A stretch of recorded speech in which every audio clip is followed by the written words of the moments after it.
kasih karunia dan damai sejahtera dari Tuhan Allah Bapa kita, dan dari anaknya Tuhan Yesus Kristus menyertai kamu. Amin. Saudaraku yang terkasih, mari muliakan Allah dengan semua pekerjaan kita, diberangkatkan firman-Nya dari 1 Timotius 2 ayat 4. Tapi saya akan bacakan mulai dari ayat 1 sampai dengan ayat 7, demikian firman Tuhan. Mengenai dua jemaat, pertama-tama aku menasihatkan, naikkanlah permohonan, dua syafaat dan ucapan syukur untuk semua orang, untuk raja-raja dan untuk semua pembesar, agar kita dapat hidup tenang dan tentram dalam segala kesalehan dan kehormatan. Itulah yang baik dan yang berkenan kepada Allah Juru Selamat kita, yang menghendaki supaya semua orang diselamatkan dan memperoleh pengetahuan akan kebenaran. Karena Allah itu Esa, dan Esa pula Dia yang menjadi pengantara antara Allah dan manusia, yaitu manusia Kristus Yesus, yang telah menyerahkan dirinya sebagai tebusan bagi semua manusia. Itu kesaksian pada waktu yang tentukan. Untuk kesaksian itulah aku telah ditetapkan sebagai pemberita dan rasul. Yang kukatakan ini benar, aku tidak berdusta, dan sebagai pengajar orang-orang bukan Yahudi dalam iman dan kebenaran. Demikianlah firman Tuhan.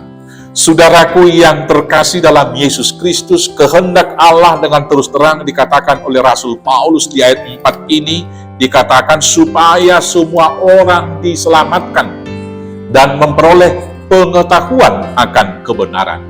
Supaya semua orang diselamatkan dan memperoleh pengetahuan akan kebenaran, maka tugas kitalah untuk memberitakan ini. Yang pertama, tugas tiap orang percaya adalah memberitakan kabar baik, memberitakan kabar keselamatan, memberitakan pengetahuan akan kebenaran itu.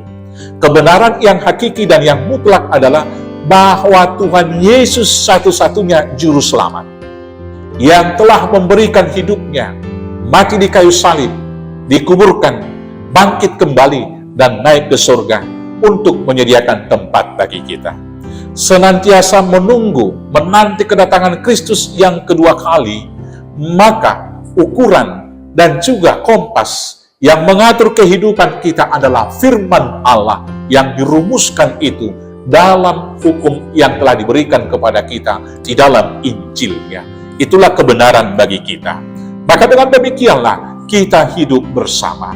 Tetapi lebih daripada itu, tugas tiap-tiap orang percaya adalah mendoakan semua umat manusia. Bukan hanya mendoakan diri sendiri, tetapi mendoakan raja-raja, mendoakan para pembesar dalam dua syafaat kita. Maka demikianlah kita sebagai umat percaya juga dalam persekutuan kita. Tentu adalah tugas kita masing-masing, tugas jemaat juga, mendoakan para pendetanya, mendoakan para penginjil, mendoakan para semuanya tokoh-tokoh agamanya, sintua, dan semua orang yang aktif dalam pelayanan. Dengan demikianlah saudara-saudaraku yang terkasih, semua mereka ini akan dipenuhi oleh Roh Kudus untuk memperoleh satu pengertian, sehingga dipersatukan dalam satu iman, dan kemudian diselamatkan di dalam diri Yesus Kristus. Karena itu, ingatlah dalam dua syafaatmu, doakanlah pemerintah, doakanlah para pengerja gereja, dan doakanlah semua sahabat-sahabat, supaya memperoleh pengertian akan kebenaran dengan pertolongan Roh Kudus. Selamat berdua syafaat. Tuhan Yesus memberkati. Amin. Kita bersatu dalam doa. Terima kasih Bapa yang baik. Kami serahkan semua orang-orang yang kami kasihi, para petinggi pemerintah kami, demikian juga pelayan-pelayan gereja, dan demikian juga semua jemaat orang-orang yang kami kasihi. Dan selanjutnya ajar kami menjadi pendua syafaat dan memberitakan keselamatan, juga kebenaran yang dari Tuhan, agar saudara-saudara kami yang lain juga beroleh pengetahuan tentang kebenaran tersebut. Ampuni dosa kami, agar kami tetap layak berdoa di hadapan. Inilah doa kami Tuhan, kiranya Bapa kabulkan karena kasih-Mu. Hanya di dalam nama Yesus Kristus Tuhan Juru Selamat kami yang hidup. Amin. Selamat beraktivitas, Tuhan Yesus memberkati. Horas, horas, horas.